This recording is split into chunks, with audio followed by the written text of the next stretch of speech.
OpenAI is in the browser game. We go hands-on and tell you whether it has a chance. Amazon has an ambitious plan to automate hundreds of thousands of jobs. Meta does major AI layoffs, and Clippy's back. That's coming up on a Big Technology Podcast Friday edition right after this. Welcome to Big Technology Podcast Friday edition, where we break down the news in our traditional, cool-headed, and nuanced format. We have a big show for you today. Lots of ground to cover. We're going to talk about OpenAI's Atlas browser. We're going to talk about Amazon's mass automation plan, or should we even call it that? It's a fascinating story. We're going to talk about the layoffs at Meta's AI division, Fair, and of course, Clippy has returned, which we will herald at the end of the show. Joining us, as always, on Friday to do it is Ranjan Roy of Margins. Ranjan, great to see you. Good to see you. Clippy's back. Clippy's back. I cannot wait. Though they are called Maiko or Maiko. We'll get into that in just a bit.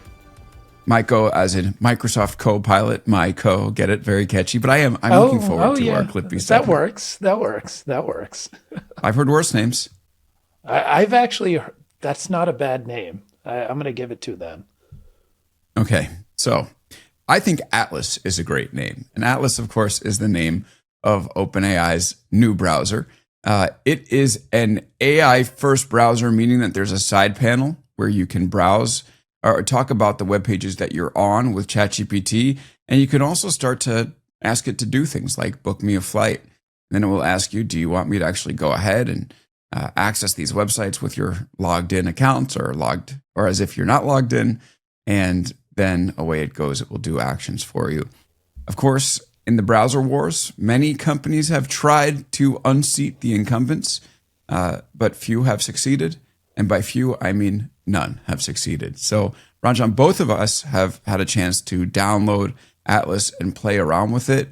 What is your first impression here? Do you think that it's going to be a legitimate competitor to Google Chrome and Safari? I think AI browsers are going to be the future. And even when I say first impressions this week, I used Dia from the browser company. I've been testing it for a number of months. I've been using Perplexity Comet. So to me, the ChatGPT Atlas, it wasn't anything that exciting in terms of like what is interesting about an AI browser. And again, having that kind of like right panel, being able to, rather than copying and paste text, which I do all the time with a chat assistant, having it all right there and ready to actually be kind of like ingested into your like chat assistant's memory, being able to ask questions, summarize things, all of that. I think there's no doubt in my mind that that is going to be the future. I'll say though, the action mode do stuff for me, and we've talked a lot about thought partner versus actually doing things. I had not seen anything that interesting, at least in my usage so far, though I have not been asking it to do too much and giving it too much sensitive information, and we'll get into why in just a bit. What about you? So I have definitely enjoyed using it. I think that this is the future of the browser. The question is it going to be something that OpenAI can ride and unseat the incumbents, or that the incumbents will effectively adopt into their products? And this idea of having an AI assistant or an AI chatbot in your side window and then giving it some capabilities to go surf the web, to me, it would be great and really meaningful if your competition wasn't Google. And maybe there's a chance that it unseats Safari in some way, but trying to go against Chrome is going to be really, really tough because Google does have the talent to build this into their product. They will. They already have Gemini baked in to some extent. So many things on the internet work as with Chrome as the default. Like you and I today, we're recording on Riverside. It's a podcast recording platform. It doesn't work outside of like Chrome and Safari. So you basically have to get all this compatibility built in from the ground up. Although I do think actually Atlas is built on Chromium, which is an interesting sort of wrinkle in all this, that it's built on Google's open source browser technology. But then there are other things that are just not great there. For instance, the New York Times seems to block it. So if you want to go to nytimes.com and then like ask the bot in the side panel of the browser to like navigate the site for you or to speak with it about the stories there, it just can't do it. Obviously, New York Times and OpenAI are engaged in legal battles today. So there's obvious strengths. I do I do agree with you. It's going to be a feature in browsers moving forward, which is exciting. But maybe this isn't the one. Well, I think that to me, there's two levels of how you can use an AI browser. Again, the first one is just summarize some stuff for me, take some information that's on a page. I very regularly with ChatGPT now, I have to travel a lot for my work. I'll kind of like paste in my flight info, hotel info, meeting schedules, and then ask it to kind of make me itineraries. That's a lot of manual copy pasting that now already I'm able to just say, pull my flight info from this page and just pull it into your system and into this project in memory, and it'll remember it. So that layer I think is already working very smoothly. I think the bigger issue though is I actually had luck when I was doing my taxes this year, and this was with Dia from the browser company. Like, fill in this form. What do I need to do for this box? That was kind of my first aha moment of like having to fill out a really complex, annoying form and actually it going and doing all that work and then providing me suggestions in that right panel of what I should be potentially filling in. But I didn't actually have it fill in the form for me. I had it kind of analyze it, understand it, explain it to me, but still I was adding in the numbers. Like, to me, that's still that next step. I have personally not done anything yet where I've like had to go out and, I don't know, run an entire workflow or do some entire, I don't know, take some kind of meaningful action for me. Right. Did you have it actually buy you a flight ticket or a new pair of pants on Amazon or something like that? Well, Lord knows I do need new pants. But I will say Alex, that listeners cannot see, Alex is wearing a pretty cool new blazer today. So that's right. We're powder blue here today, powder blue. in honor of our descent into winter. I just saw one of those tweets that it's not going to be light after 6 p.m. until like May in New York, and I guess like this longitude or latitude. I don't know which one it is, but latitude is latitude, and that makes me sad. So I had to bring in some light colors for some contrast. But I'll tell you one thing that was interesting to me. I did go to try to have it book a flight for me, and there were limited flights from New York to Berlin, and I was curious why. So while I'm having it like go and try to book the flight, I'm now talking to the chatbot about the reasons why it might happen. Like there was this cyber attack at a bunch of different airports, and I was curious whether that had something to do with it or not. So I do think that there's this like really interesting capability where you have the action and the sort of information both at your fingertips, and I think that could be really interesting. I did see though, Ars Technica had an editor basically go and pressure test it in a bunch of different ways, and I was fairly impressed with some of the things that the bot was supposed to do. Should we go through a couple of these cases and we can talk about whether they're impressive or not? I actually loved these examples. Okay, so this editor, by the way, is a complete madman for what he had this bot do. So the first thing he asked it to do was go to 2048, the game 2048. If you don't know what 2048 is, you kind of mix. You collapse these cubes into each other. Each has a number that, like numbers, will collapse into bigger numbers. So if you have a 2 and a 2, and you move them, you get a 4, and then you have to get another 2 and another 2 together, another 4, and then you convert to the 4s, you get an 8. That's my best explanation of 2048. Although I imagine most of our audience has probably played it. I have not, and your explanation didn't clarify it for me, but Okay. I can tell All right. it's a tough one. I can. This is a public service. You should, by the way, Ranjan, if you travel a lot, I guarantee you 2048 is on at least some of the in-flight entertainment systems of the airlines you fly on. Just go to games. Okay, Actually, but anyway, let's just go ahead, very go quick ahead. note. Yeah. I was flying back from London this week, and I ended up. I've already watched every movie that's available. I started playing solitaire on the in-flight entertainment system, and I realized I hadn't played that in like 2 decades or something like that. But I don't know if for any of the older listeners there was a time when that was the only game that was really available on the computer by default, and everyone in the world was playing solitaire, and I still remembered how to play it. I Listen, still enjoyed it. don't engage in Minesweeper erasure here. All right, you can take your solitaire, but if you really just believe that Minesweeper doesn't have a place in the history books, I got nothing for you, Ranjan.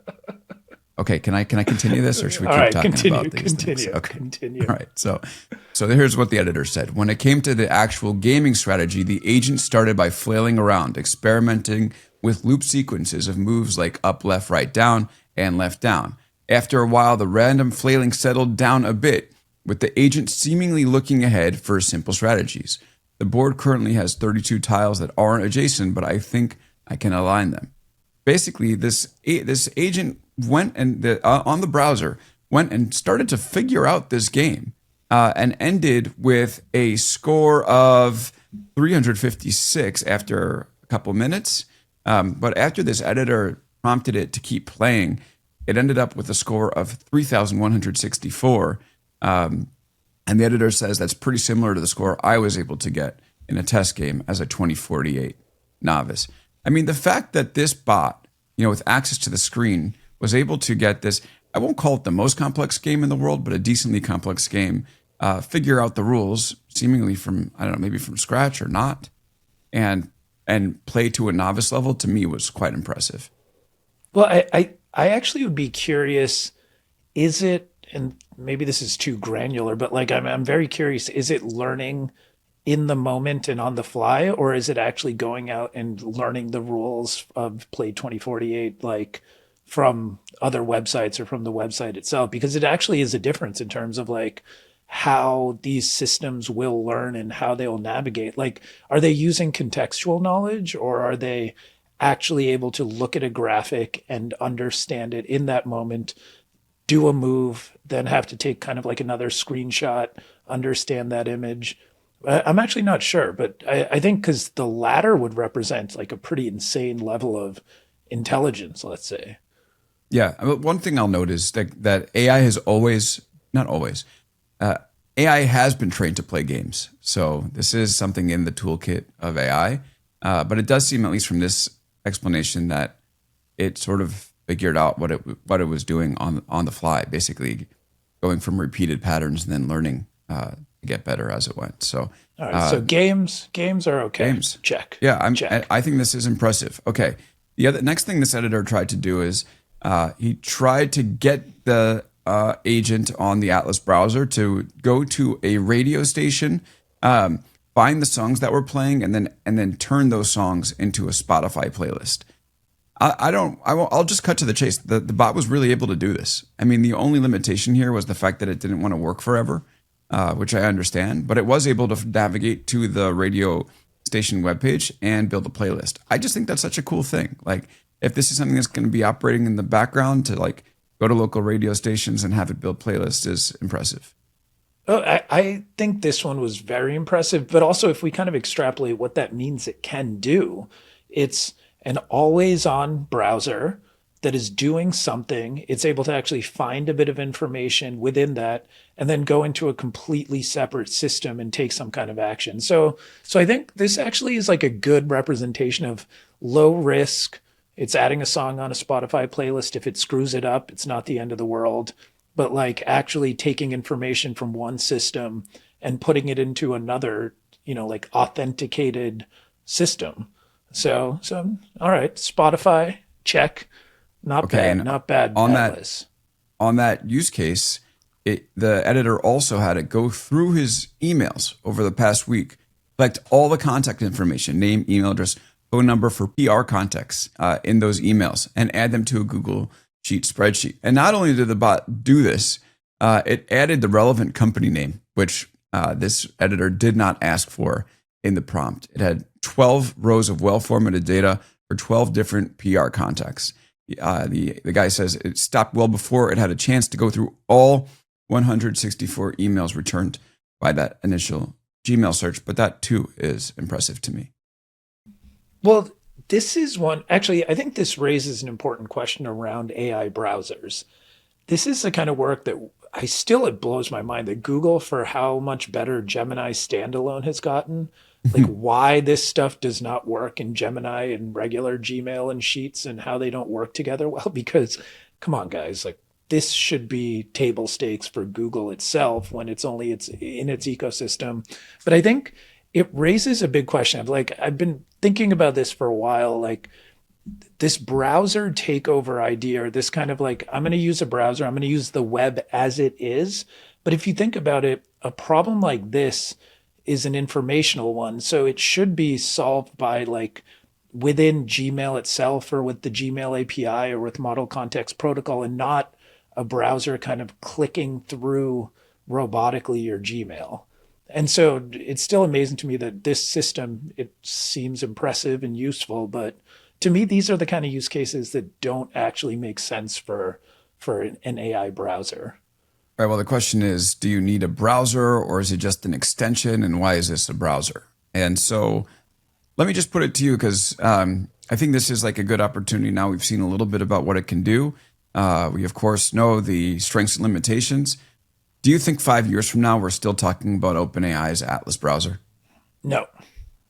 I don't either. I said that like pretty quickly, but the reason is OpenAI has been on fire with product releases, but they're releasing a lot, and a lot of it is kind of half baked. And in this case, like, I don't think the browser element is going to make or break their business. I think to me, even the way I see the world going is I actually think websites become less relevant.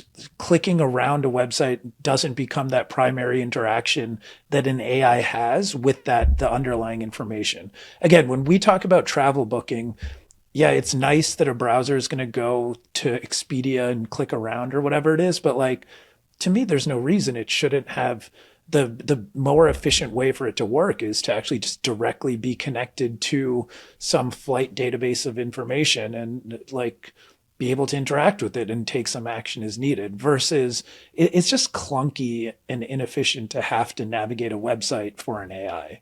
So that to me, that part is the one thing that doesn't make a lot of sense. And then I also, and we're going to get into security again, but like, I think this is going to be a huge issue for this entire concept. And I think OpenAI is probably the least trusted in terms of like working on security relative to like whether it's a Microsoft or a Google or even an Apple or whoever else. I think OpenAI is going to lose that battle any day of the week. So what do you make briefly about the fact that OpenAI does create many of these apps with a lot of buzz, and then we have seen them fall off? I mean, Sora, I don't know what the longevity of Sora is at the top of the App Store charts, but I'll tell you it has been replaced at the top of the top charts. Do you know which app has replaced Sora on the top of the App Store charts? I do not, but I'm very interested. Alex is holding up his phone. Dave's Hot Chicken. No. What? Dave's Hot Chicken is number one now. Yep. Dave's? It's tender, No. juicy, and made to order. It has actually a great mascot. It's a chicken, actually. Oh, I know. Listeners, longtime readers of Margins will know that fried chicken is something that I spend a lot of time thinking about and eating and interacting with. And Dave's Hot's pretty good. It's pretty good. I have to say, I'm looking at the app home screen here, and I think I see why Dave's Hot Chicken has displaced Sora. I'm counting. There's at least 4 fried chicken patties, and it looks, to my counting, maybe 8 buns. So maybe it's just a quadruple decker chicken sandwich, and the internet could not handle that. Do you know which musician is a major investor in Dave's Hot Chicken and actually made a lot of money when it was when I think it was some PE firm bought him out for like $1 billion? Dave Name Matthews. that No, that would have been too easy. Drake, for whatever reason. Drake. Drake It has was to be Drake. Drake Has to be was Drake. one of the big guys in Dave's Hot Chicken. Okay, but let's get back to We the digress. matter. We at hand. digress. We digress briefly. So what do you think about this? Like, is OpenAI, obviously OpenAI has shown that it knows product. The flagship product is doing incredibly well. ChatGPT, 800 million users, although maybe 750 million now because Meta, I don't know if you saw this, they removed 1-800-ChatGPT from WhatsApp for whatever reason. But so they're obviously good at product, but they I guess it's good. My personal perspective is it's good they're taking all these shots. What do you think? I think it's a tough one because like Sora, I mean, I've gone back on there. I still, again, with my son, I think I can tell you the most recent Sora creation was he wanted to be playing a trombone that farted. And I went with it. And that's use case number one for Sora in today's environment is just stupid, fun, ridiculous videos that you quickly make, you laugh at, and then you forget about. Like on my feed, there was nothing interesting or new. Like those first few days, I feel like Sam Altman was all over there. There's a bunch of other, there's creativity happening. I have not seen anything. So that is a perfect example of like the technology is impressive. The app and the experience is just kind of thrown out there. There's some hype and then you move on. I think it either there is some real master plan of how all this is going to come together, or they're just throwing a bunch of stuff out and they have so much money that they can just product develop the hell out of whatever they want. And then they're just going to, anything anyone does in the AI space, they'll throw out some kind of lukewarm version of. And I mean, maybe it lands, maybe it doesn't. But do you think there's a plan here or? Not really. But I mean, they're going after big markets, right? So sort of big market going after the social media apps like TikTok.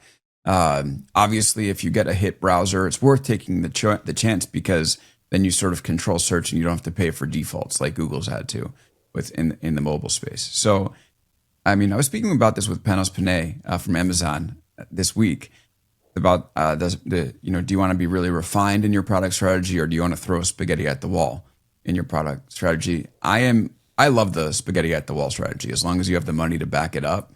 And so I think that this is the right move from OpenAI. Well, but Just go for it. Making a great browser, like it still takes work in the maintenance of it and like kind of continue. Like again, if the interaction of every web page you load is it's being pinged as like an AI crawler or AI browser, and that's going to cause some issues that you're not anticipating, like all that investment can go out the door if you're not actually spending a good amount of time on it. So I think, I don't know, it feels like that chat interface, they dominate, they own that space, everyone is in there, like just basically like killing the web off and letting all interaction take place in ChatGPT as a strategy to me would make more sense than trying to just be everywhere at once. Oh, they are trying to do that too. But you do make a good point, and it's worse if you end up using this browser and you open yourself up to security problems. So talk a little bit about that. All right, so this is my favorite actually. Did you ever, in terms of browsers, did you ever use Brave? No. Quick history. This one was personal for me. Brave is it was a company that actually came out during the first crypto boom in like 2017, and they had a coin called Basic Attention Token.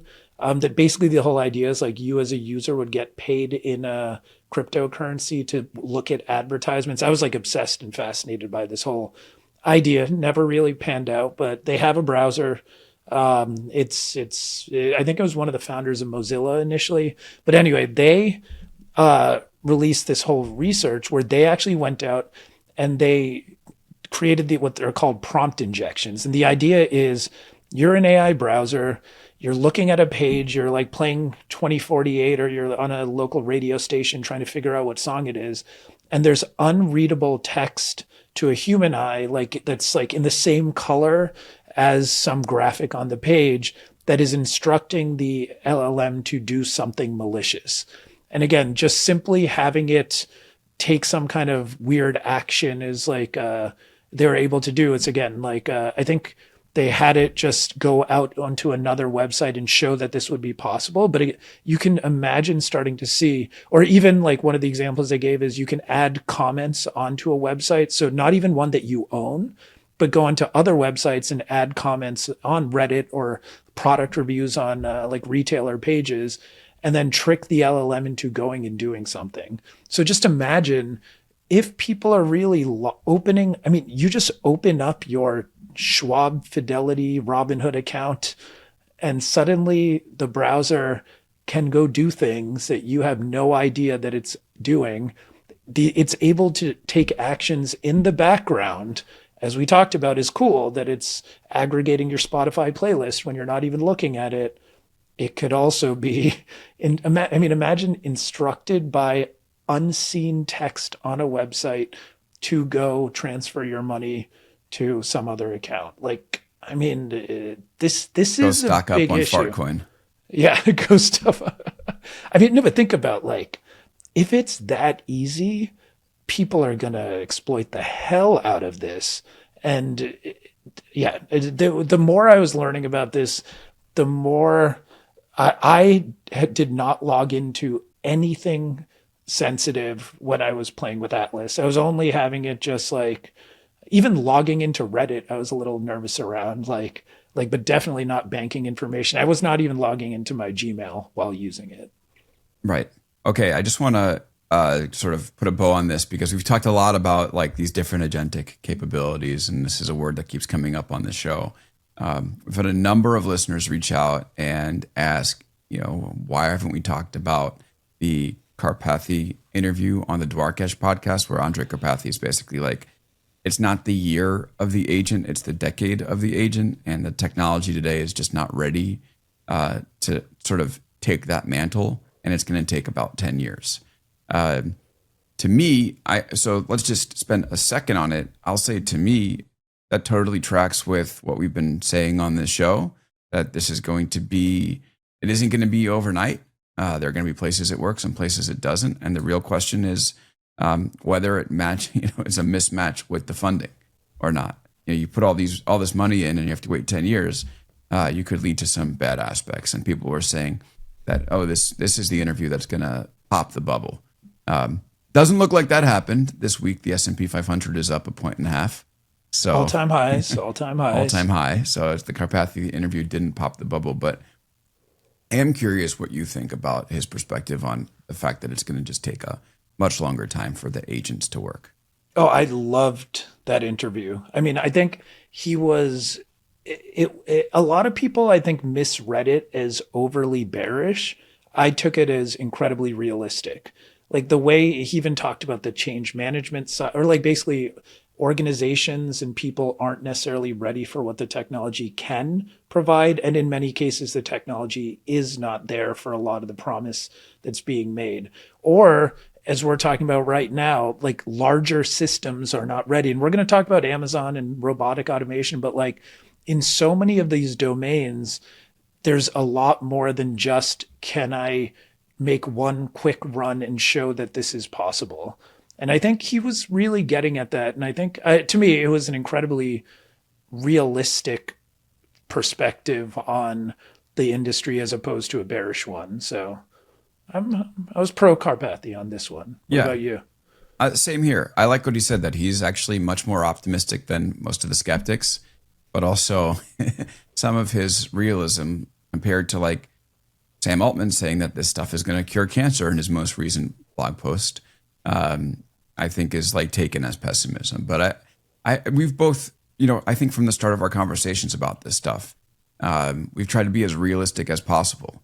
And so, yeah, I'm going to definitely, praise someone who's being realistic about it.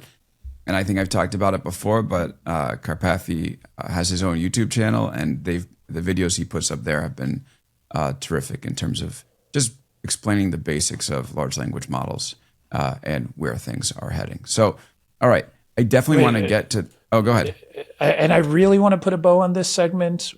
As I have just learned, do you know why Dave's Hot Chicken app is the #1 app in the App Store? I haven't gotten that far. Apparently, in honor of Drake's 39th birthday 2 days ago and through this week, they're giving out free sliders for Drake's birthday. And that if you download the app, I see a video here in New York, 56th and 8th, which I've actually been to that Dave's Hot Chicken. There was a bit of a mini riot out there of people trying to get in and get their free sliders. So cheers to the marketers out there who could still cause a mini riot by just giving out free sliders if you download their app. Well, allow me to say it loud and clear. Happy birthday to you, Drake, and congrats for being the reason why Sora is no longer #1 in the App Store. You did it, man. You did it, Drake. Thank you for just bringing us back to what tech should be, a brand tricking you into downloading their app.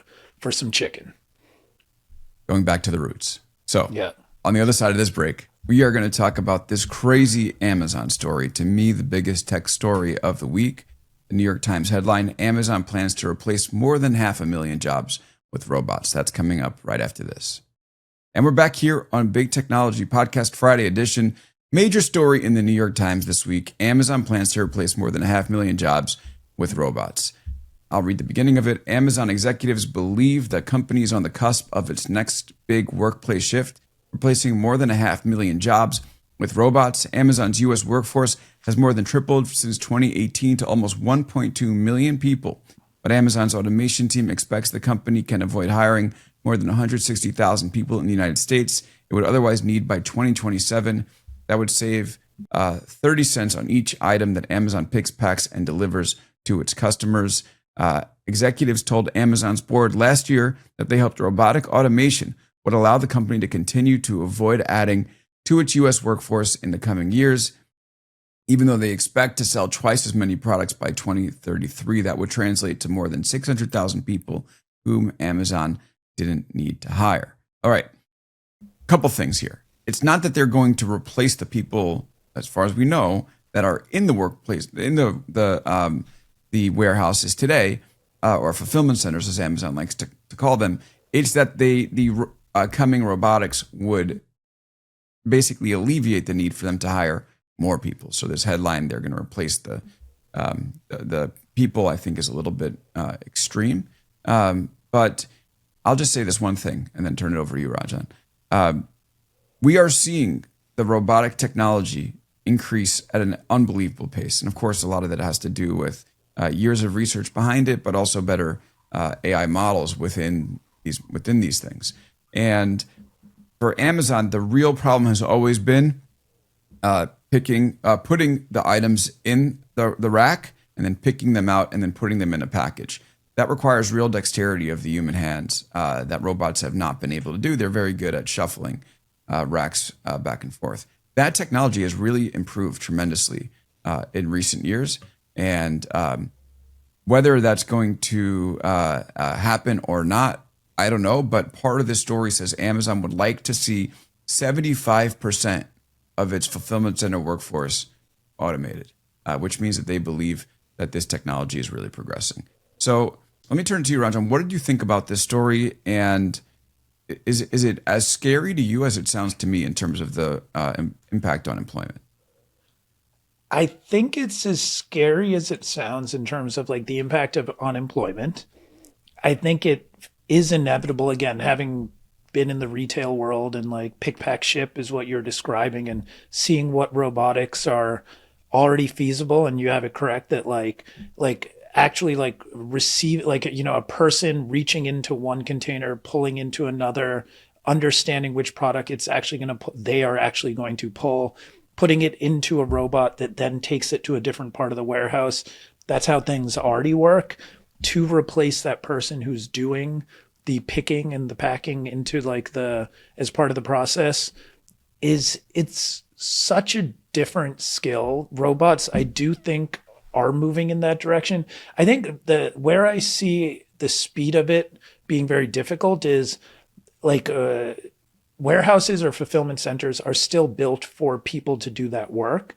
So are you going to have and this kind of gets back into like Optimus, and do robots have to look like humans and have the same dexterity as humans, versus you actually build the fulfillment center specific to what robots are best at? But yeah, and which we have debated in the past, I think.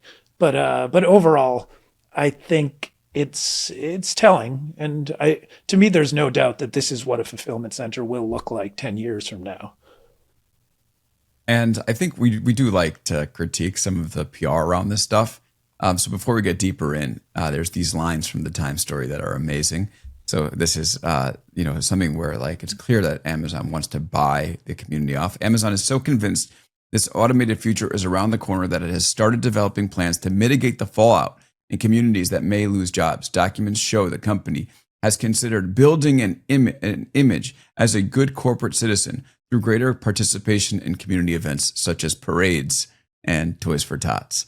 It is so funny because, like, you see these programs, you see, oh, here's Amazon, it's a sponsor, and it's never quite clear that there's a line between, yeah, we're going to, automate jobs in your community or raise the standard, raise the prices of living because of the salaries we pay engineers, and it's just clear that the company blatantly sees these community initiatives as like PR tools to blunt the impact. There's also the terminology that they talked about using. Yeah, this really just made me want to fall out of my seat, but I was on an airplane when I read it, and it would have been impolite.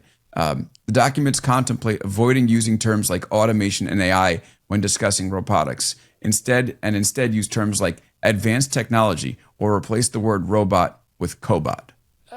I mean, that one it doesn't bother me as much. I think it's. I honestly would rather they're not just throwing in AI for the sake of AI and actually talking about what it is. But I will say, in this market and environment, it's almost scarier when a company is like worried about their technology being so good that they're afraid to say AI versus every company that's just stuffing AI into whatever it's saying for the sake of it. So maybe that actually is a testament to how far along they are. Right, but it's manipulative. That's what I'm trying to say. It's like, it is a specific language exercise and community initiative meant to try to blunt the image of what it's actually doing.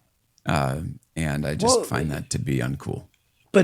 So my question is, this is one of the, especially for a retailer, this forecast that they will potentially sell twice as many items.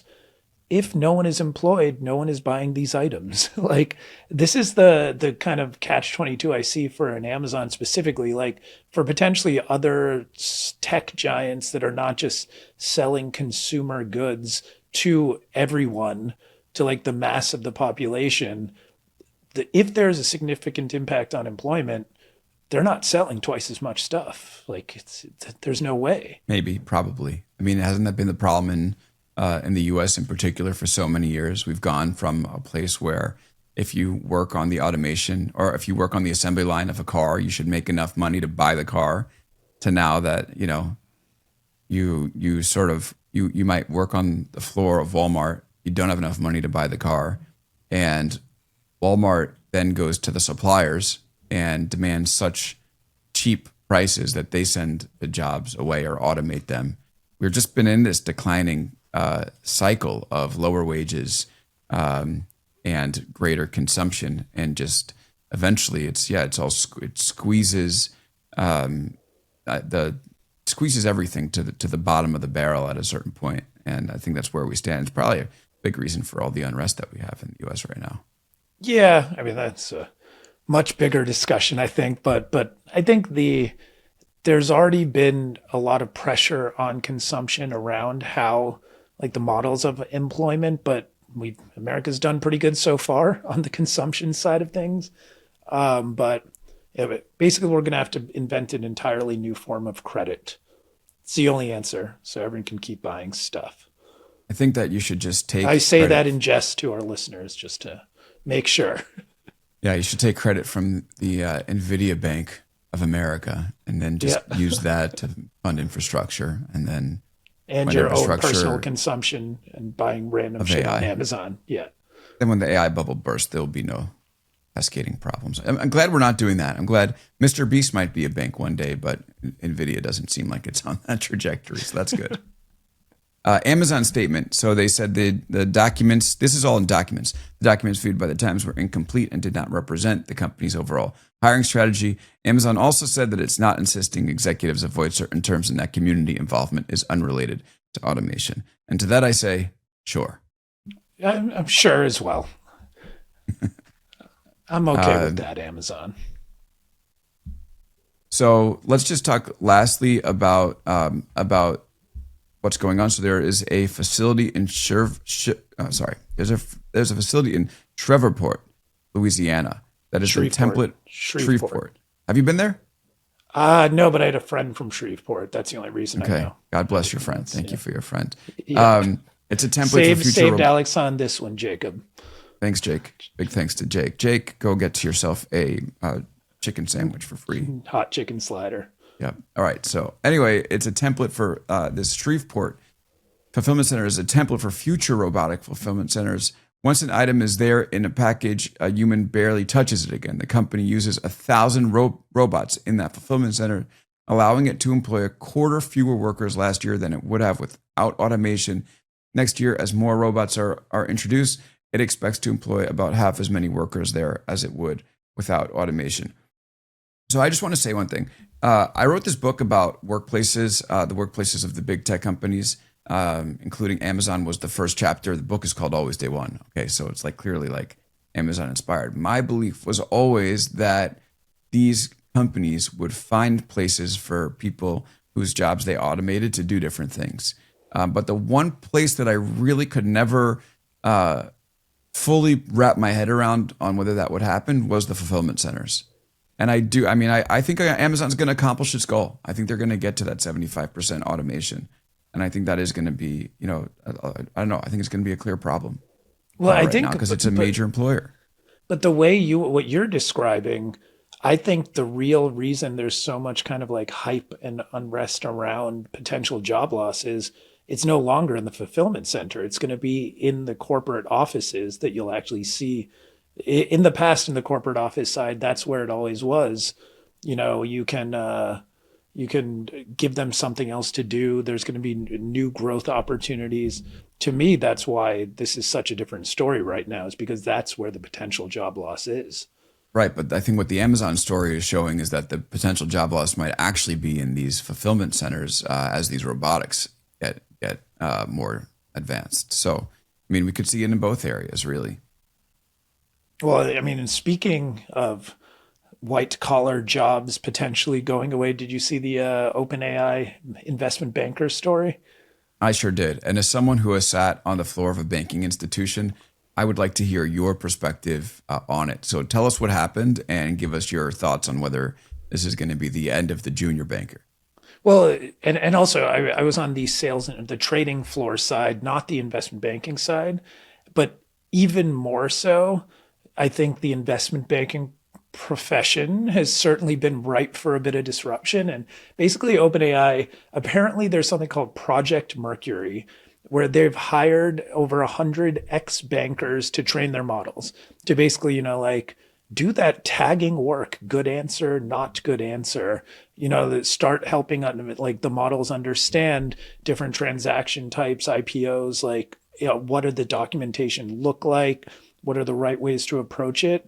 I think to me, they're uploading full financial models. Uploading their own which financial is unbelievable models. That the models can learn from this stuff. I think, it's an interesting approach. Honestly, the most shocking part of it to me, or the funniest part, was apparently they're only getting paid $150 an hour, which is not, it's not a ton of money especially for if you're in the banking world. That one surprised me a bit. But overall, this kind of work, repetitive work that's kind of just aggregating and kind of routinely synthesizing information. That's the stuff that LLMs were made for. And that is what bankers would stay in the office till 3 a.m. doing. So I think I enjoyed this one. I think should we all celebrate Project Mercury? Maybe. See, this is the thing. It's still so unclear about where this is heading. I'll give you one example, right? Okay, so what happens when this stuff is automated? So I was in Mountain View this week as part of one stop I had on a longer trip across the U.S., and I got a chance to speak with Yossi Matias, who's the head of Google Research, and I asked him. I said, "Well, do you think AI? Basically, we talked last week about how Google had this model that came up with the hypothesis about cancer cell behavior, and that was actually confirmed in living cells to be true, which is unbelievable." So I asked him, I was like, "Do you think AI, which can go out and do this stuff, is going to replace researchers, or how does this sort of net out?"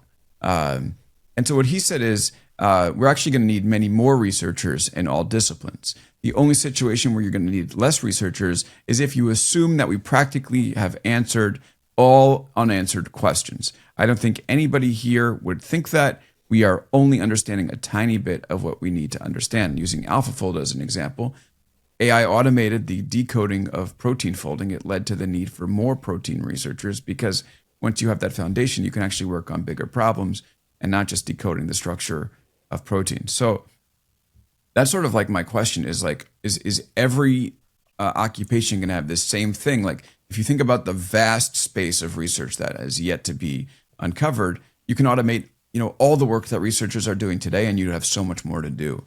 And so does that hold in like places like investment banks or even in companies where they're automating customer service? Does that hold, and do they actually have the same situation as the researchers, where they're going to need more people as opposed to reduce the amount? I'm going to say no, because in this case, again, there's going to be less of a need to raise capital because no one's going to have any money and there's going to be no businesses growing. So bankers don't need to go put together a pitch deck and kind of like buy some new debt or, like raise some new equity on one side of it.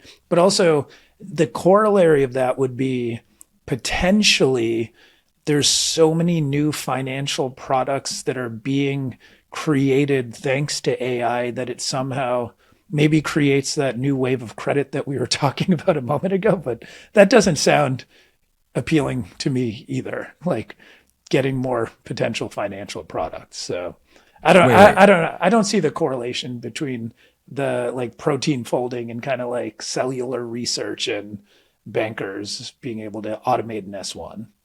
Hold on. I want to turn this back to you because are you saying that we're going to have this technology that's going to basically advance productivity so much that, and of course this is the standard argument, but are you saying we're going to have this technology that's going to advance productivity so much that it's going to be able to automate junior investment banker jobs, and that will lead to a society that has so much less money that they won't be able to consume anymore?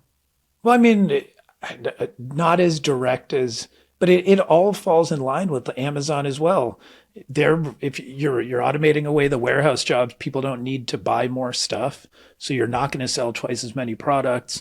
You're automating away more white collar work, so the amount of companies that actually need to raise capital becomes less. Like, I mean, I think that's the weird balance that in this whole kind of job loss discussion is ignored. It's like, what are the follow-on effects of not having the job? Then the business itself doesn't keep growing. So yes, that is what I'm saying. Okay, I will take the other side of that, but of course, we'll only be able to know in time. Okay, one last thing about this, because I think it goes along with our job. The interview process for these bankers is fascinating. So this was the craziest part of the whole story to me. The application process for Project Mercury involves almost no human interaction. The first step is a roughly 20-minute interview with an AI chatbot, which asks questions based on the applicant's resume. The second phase tests candidates on their knowledge of financial statements. The final stage is a modeling test. I mean, this is just like reading those two paragraphs to me is insane. The idea that you're going to be able to like conduct an interview and test an applicant's financial knowledge. And again, this is coming from OpenAI, so they have the jump on how to use this technology best before everybody else. That is just fascinating. They've literally replaced the human interviewers, and they're trusting these people. They're going to put the financial models that they make into their AI model. I weirdly like this part of it, mainly because their job is going to be interacting and communicating with an AI. So what better place to actually have an AI interview you? It's one thing if like you're interviewing someone for a job and you're trying to just like cut corners and having AI, imagine like you're having your voice through 11 labs conduct the interview and faking it. But in reality, that person is going to have to interact with people. So that's a slightly different thing. But their job is to talk to the model. So why not start that in the interview process? Yes, I'm loving that makes Project sense. Mercury. I'm loving Project Mercury. I'm not even criticizing it. I'm pointing out how crazy it is that they have the technology that's able to do this. That's bananas. It's bananas. I agree, but it oddly more so than Atlas. I'm going to give this is OpenAI's win of the week, Project Mercury. I'm starting to understand really why the Hot Chicken app is the top app Dave's Hot Chicken app is the top app. Here's what's happened. America's jobs have been automated. They've spent their days using Sora, but they are hungry. It's Drake's birthday. They need to eat. And now Dave's Hot. That's the look at our future. It's the Dave's Hot Chicken app future. This is where we're going. Listeners, go online. You will see people clamoring and like pushing each other to get some free sliders for downloading the Dave's Hot Chicken app for Drake's birthday. It just, this story pulls together everything about job loss, automation, celebrity culture, hot chicken, and food trends, everything in one tight package. That's some bullshit. This is the future that the AI VCs want, isn't it? Is this what you guys wanted? Well, it's not too bad. At least people are getting free chicken. Okay. Yeah, but you don't get your chicken unless you're fighting your way to the front. Well, you gotta work for the chicken. Nothing in life is free, Ranjan. Nothing in life is free. No such thing as free chicken. Not even on Drake's birthday. Maybe there is. Okay. One more break. When we come back, we're going to talk about the cuts at Meta Superintelligence Labs, and then, of course, the return of Clippy. We'll be back right after this. All right. We're back here on Big Technology Podcast Friday edition, bringing it home.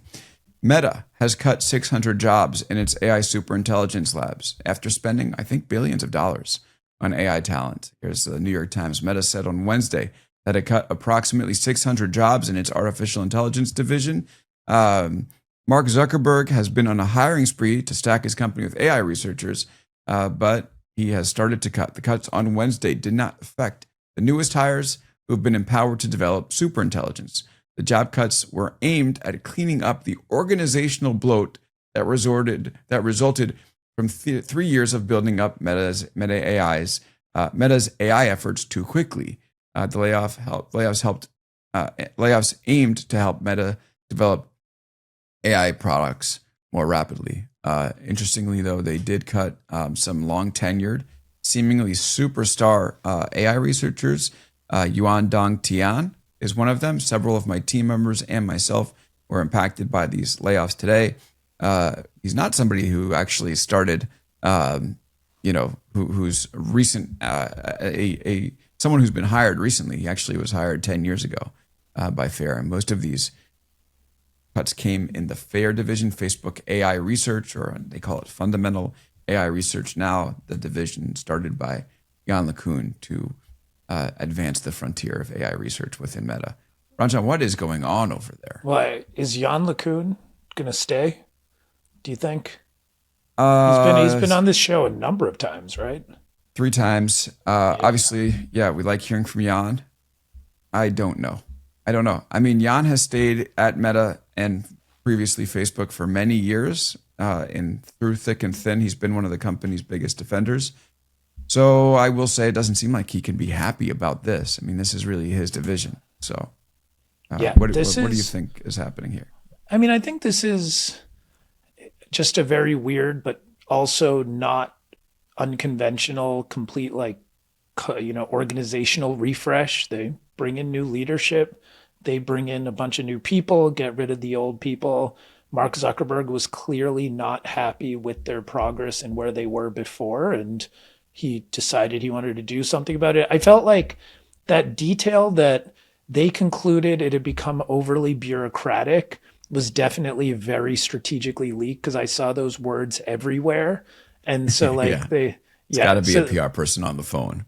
Yeah, overly, and it sounds good, and it's like it's also like it's according to 2 people familiar with the matter, I think. So it's like you just get 2. I mean, I don't know. This is probably not what happened, but I'm just envisioning like 2 PR people coming on the phone and saying it and being like, "You can say multiple sources told you this," and then and I mean, they very clearly chose those words, and then it starts to paint this picture, and then everyone is like, "Oh yeah, like slow, bloated."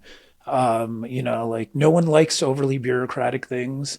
So suddenly it kind of, now you're bringing the like hard charging Alexander Wang in the TBD group and like TBD lab. And so, I mean, to me, this is actually kind of like standard organizational politics, I think. It just happens to be at a very large scale in terms of salaries and importance, but otherwise it's not that surprising to me. Yeah, you could call it DOEF, Department of Facebook Efficiency. Don't you think Dome. Dome Department of Meta Meta efficiency. Efficiency? Yeah. Don't you Yeah. think you'd want all the AI? I mean, I get it, but you just spent like how much money? Can't be that big of a cost. You're still highly profitable. Wouldn't you just That's a want all the AI talent you could get? it's a good point that like you would think just hoarding resources from competitors is certainly something our friends at Meta are great at. So like I think I agree. It is actually kind of surprising that they weren't just saying, but that actually kind of I think is reflective that it must have been very political because otherwise it would be a no-brainer that they just kind of keep paying people and make sure they don't go to other places. So that means that it must have gone down enough that they're like, we need to get rid of a number of people. What do you think about this move? In a sign of the escalating competition in AI, Meta said Saturday it would cut off access to non-Meta chatbots like OpenAI's ChatGPT on WhatsApp beginning next year. This means WhatsApp's 3 billion users would no longer be able to use ChatGPT in the messaging app. I mean, one thing that's interesting is all these companies that profess that they're dedicated to openness and the advancement of the technology, like second shit gets real, they're like, yeah, not that open anymore. Wait. Sorry. I was a bit confused of this story. It said Meta is shutting off 1-800 ChatGPT within Right. WhatsApp. So does that mean there is a large number of people like actually toll-free calling chat? I remember when this came out, we kind of joked about it, but is this one of those weird things that could actually have insane usage that we're just missing? Like people are actually toll-free calling ChatGPT on WhatsApp. Yeah, I think that I could be wrong about this, but you could also just chat with it. Like it's a phone number you can also chat with. But I do Okay, think it's a very popular. Kevin Weil specified shutting off 1-800 ChatGPT. Right. That's what I'm saying. I think it's a phone number that you could chat with, but maybe not. All right, we're gonna have to look into this. I'm gonna be calling ChatGPT and then flirting and falling in love with them, but not on WhatsApp anymore. Trying to get it here, but yeah, apparently it's going to be one step more difficult to fall in love, which is good because we do know that according to the scientific research, when the bot plays hard to get, it actually leads to more deep relationships. That's what they're doing. Thank Go you, ahead, Mark, for at least adding a bit of friction into my flirting with ChatGPT. That's right, because now my heart will flutter even more. Okay, talk about this Reddit thing briefly, and then we'll bring it home with Clippy. Yeah, just I wanted to. We've talked a lot about kind of copyright. I think this is going to continue to be a story this year. Basically, Reddit, in a kind of baller move, they're suing a number of providers, including Perplexity, for scraping Reddit data in unauthorized ways. And what Perplexity was doing is, like if you ever search something in Google and add Reddit at the end, you'll get some amount of information in the Google search results without even going to Reddit. Basically scraping those results. A lot of companies have been doing as a service and selling to OpenAI, Meta, and Perplexity. But Reddit basically tested, they had a fake post that was only accessible in Google search results, but was not accessible even by going onto Reddit or any other way on the internet of being accessed. And it showed up in Perplexity results, meaning they were still scraping Google for Reddit results and incorporating it into their own system. So I think to me, Reddit is going to play this really interesting role, I think, because they do have one of the most valuable data sets on the internet for LLMs. And they're kind of like a good upstart. Yeah, I mean, they're a pretty big company, but they're still like kind of like if them battling the giants, I think is going to land well. So like the New York Times suing OpenAI, I don't know. I don't think that kind of draws as much energy as Reddit saying it's our time to fight back. So, and then fighting back in pretty creative ways. I think this will make me sound more cynical than I actually am, but I think it's worth just pointing out. What do you expect from an industry that is built entirely off of taking people's content without permission? Like it's sort of the fundamental thing at the base of this. I know, but I'm not dismissing them. I'm just saying that like, it doesn't surprise me. And like, if someone's telling you don't crawl something, just don't crawl it. It's kind of disgusting. Then go for it. Well, but that's why the way they approached this and tricked them or kind of caught them, that's why it shows that they know how to play this battle. Like they are fight this battle. Yeah. So that's I why think I it's think good. Baller. Yeah, I mean, yeah. it has to happen. And you would think they would lose their gall and to do this after Anthropic got hit with that massive lawsuit that could cost it $1 billion. Yeah, but no It's one's paid $1 billion yet. I think until Yep. there's like an exorbitant cost to any of these companies, nothing's going to happen. No, you're totally right. It's sad. All right, let's move to an uplifting story to send everybody off this weekend. This is from Mashable. Microsoft resurrects Clippy back from the dead after 21 years, and the internet is wilding. So basically, if you use Maiko, it's interesting. It's this animated face from Copilot. Here's how Mustafa Suleiman describes it. It's expressive, customizable, and warm. The optional visual presence listens, reacts, and even changes colors to reflect your interactions, making voice conversations with the bot feel more natural. Maiko shows support through animation and expression, creating a friendly and engaging experience. So that's Maiko. I think it's interesting. But if you poke it enough times, it will turn into Clippy again. So Clippy is back. Wait, what do you mean it turns into Clippy? Like it's like an Easter egg? Yes, Easter egg. So if you have Maiko on your phone and you just keep tapping Maiko's face, apparently it has enough of it and it becomes the great paperclip known as Clippy. And if you anger it enough, it will become racist like the Microsoft chatbot Tay. If you remember it'll get spicy, destroy your relationship. All of the above. Microsoft, Maiko, I think, might have a dark side. I think Maiko, keep an eye on them. We brought it up at the beginning of the show, but as I think about it more and more, Maiko is just the best bot name. It's so good. It's so good. It's catchy. Yeah. It's sensible. It like makes sense. It's logical. Maiko. And also, I like the representation of AI being this kind of floating, cartoony, sunny yellow little character, rather than like the ChatGPT, the blue ball that kind of like hovers and floats if you use voice mode. Like I think Maiko's a little cuter. Maiko's a little more. Oh my God! Just don't flirt with Maiko though. Will though. It's a little cartoon character. Stay away, people. Well, Mustafa did tell me that like he believes that all AI is going to differentiate on the basis of personality. So the fact that Microsoft has made this move is not surprising to me, and we'll see if he's right. But I'm gonna go chat with Maiko a bit because just being Microsoft, I'm curious how authentically engaging Maiko is as a character because they haven't had the best track record on this. So that's true.